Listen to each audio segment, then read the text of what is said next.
Corporate bonds पर yield में आई कमी को देखते हुए कंपनियों की तरफ से नए बॉन्ड जारी करने की रफ्तार बढ़ गई। जून में अब तक कंपनियां करीब 1 लाख करोड़ रुपए के कॉर्पोरेट बॉन्ड जारी कर चुकी हैं। मंगलवार को एक दिन में 12,500 करोड़ रुपए के कॉर्पोरेट बॉन्ड जारी हुए हैं। जून के दौरान हाई रेटेड कॉर्पोरेट बॉन्ड्स की यील्ड में 50 से 70 बेसिस पॉइंट की गिरावट आई है। कॉर्पोरेट बॉन्ड का सर ये ट्रेंड क्या बता रहा है? कॉर्पोरेट बॉन्ड की यील्ड्स सरकार के जो जीसेक बॉन्ड्स हैं, जो बेंचमार्क यील्ड होती है, उनसे करीब 50 से 70 बेसिस पॉइंट कम हुई हैं। और इसलिए जितने बड़े बॉन्ड इश्यूअर हैं, खासतौर से जो AAA रेटेड बॉन्ड जारी करने वाली कंपनियां हैं, उन्होंने अपने बॉन्ड्स को फ्रंट लोड किया है। और इसलिए जो आंकड़ा आज आपके सामने आया 1 लाख करोड़ रुपए का जो प्राइमरी बॉन्ड का इशुएंस है, 1 लाख करोड़ रुपए का, उसी का नतीजा है।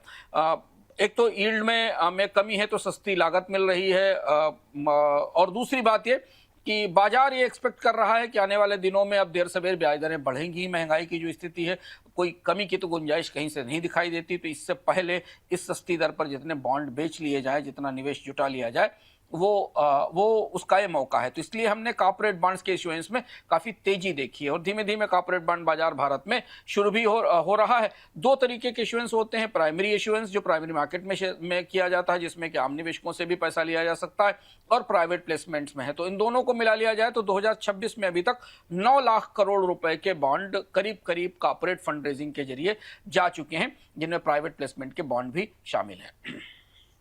रिजर्व बैंक ने बुधवार को बैंकिंग सिस्टम में 2 वेरिएबल रेपो रेट ऑक्शन के जरिए 72,300 करोड़ रुपए की लिक्विडिटी इंजेक्ट की। रिजर्व बैंक के इस कदम से बुधवार को शेयर बाजार में बैंकिंग शेयरों में उछाल देखने को मिला। इस बीच खबर यह भी है कि आईडीबीआई बैंक के विनिवेश को लेकर सरकार ने प्रयास तेज किए हैं। इस वजह से आईडीबीआई बैंक के शेयर में तेजी आई है। आज आईडीबीआई बैंक का शेयर 17% तक चल गया। यस बैंक का शेयर 5% चल गया। इसके अलावा भी बड़े बैंकिंग स्टॉक्स, एसबीआई जैसे स्टॉक्स में तेजी देखने को मिली। बैंकिंग स्टॉक्स में तेजी का ये माहौल बीते कुछ दिनों से जारी है। 2 दिन पहले बैंक निफ्टी ने भी अपने ऑल टाइम हाई को टच किया था। सर, बैंकिंग स्टॉक्स की वापसी कैसी दिख रही है? क्या बदल गया कि इतनी मजबूत तेजी है, या ये तेजी आपको लगता है नहीं फ्रेजाइल है, कुछ नहीं बदला, ये फिर नीचे आ जाएंगे?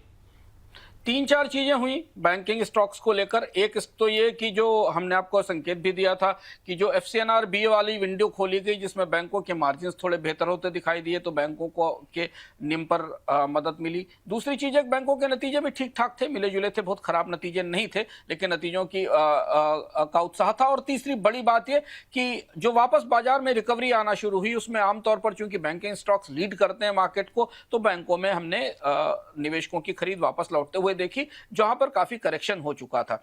अगर आप मैग्नीट्यूड देखें बाजार का और आंकड़े करीब से देखें, तो बैंक निफ्टी करीब करीब 4.25% ऊपर गया है, जबकि ब्रॉडर निफ्टी को देखें तो 1.1% की बढ़ोतरी है। यह क्लियर इंडिकेशन है कि बैंक निफ्टी को आउट परफॉर्म करके आगे जा रहा है। फिलहाल अभी जो हमको तेजी मजबूती दिख रही है, वो निचले स्तरों से अच्छी खरीद और सपोर्ट आने से दिख रही है, और बाकी कुछ जो तात्कालिक खबरें थी, उनका फायदा भी बैंकों को दिखाई दिया है। खास तौर पर जो प्राइवेट बैंक्स हैं, दोनों HDFC और ICICI बैंक, इन्होंने अच्छी रिकवरी दिखाई है। बुल केस में माना जा रहा है कि बैंक निफ्टी 60,000 से 61,000 के जोन के आसपास रहने की संभावना है। लेकिन हाँ, थोड़ा जो अंतर्राष्ट्रीय परिस्थितियों में उतार चढ़ाव बना हुआ, जिस पर अभी हमने तत्काल बात की, वो असर स्टॉक मार्केट पर दिखेगा, और उसका असर बैंकों पर भी दिखेगा। सर, एक और सवाल, इस तेजी को लेकर जोखिम भी है क्या? बैंक FIs अपने पोर्टफोलियो में बैंक्स के हैवी इन्वेस्टर्स हैं। अपने FI की ओनरशिप बैंकों में काफ़ी ज़्यादा है।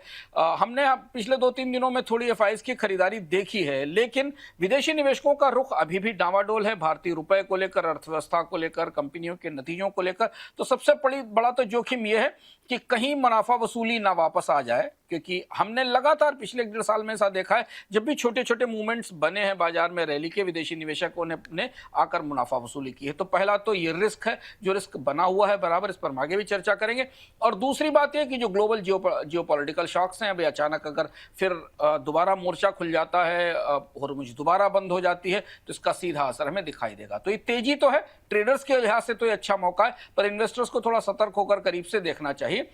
लेकिन इसके अलावा अगर आप फंडामेंटल्स को देखें कि वैल्यूएशन का, अर्निंग का, तो वो रिस्क अभी थोड़े थोड़े कम दिखते हैं, क्योंकि भारत में कर्ज की मांग में भी बढ़ोतरी होती दिखाई दे रही है। हाँ, ब्याज दरों में बढ़ोतरी की संभावना अगर बनेगी, जो आने वाले दिनों में आएगी, तो उसका फिर असर बैंकों के सेंटिमेंट के लिए अच्छा नहीं होगा।